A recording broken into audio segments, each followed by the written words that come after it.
श्री गणेश जी के चार हाथ सिर्फ उनके दिव्य स्वरूप की पहचान नहीं, बल्कि जीवन में संतुलन और कर्म के महत्व का गहरा प्रतीक है।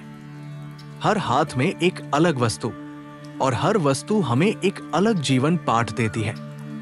सोचिए जरा, क्या हम अपने जीवन में एक ही समय पर अलग अलग भूमिकाएं निभाते हुए संतुलन बना पाते हैं, या फिर एक जिम्मेदारी निभाते निभाते दूसरी छूट जाती है? गणेश जी के चार हाथों में प्रायः अंकुश, पाश, मोदक और आशीर्वाद मुद्रा देखी जाती है। शास्त्रों में इनका अर्थ है अंकुश, अपने मन और इंद्रियों को सही दिशा में ले जाना। पाश, नकारात्मक विचारों और बुरी आदतों को बांधकर नियंत्रित करना। मोदक, कर्म के फलस्वरूप मिलने वाली मीठी सफलता। आशीर्वाद, दूसरों को सहयोग, प्रेम और आशीर्वाद देना।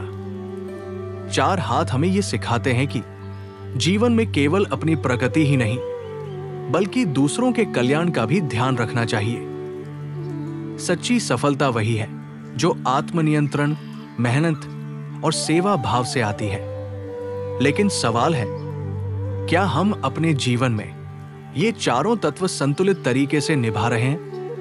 पुराणों में कथा आती है, जब देवताओं ने गणेश जी से वरदान मांगा तो उन्होंने कहा, जिसने स्वयं पर विजय पाली वो सच्चा विजेता है और वही दूसरों को आशीर्वाद देने में सक्षम है। यही चार हाथों का सार है: स्वयं पर नियंत्रण, बुराई से दूरी, कठिन परिश्रम का आनंद और दूसरों के प्रति करुणा।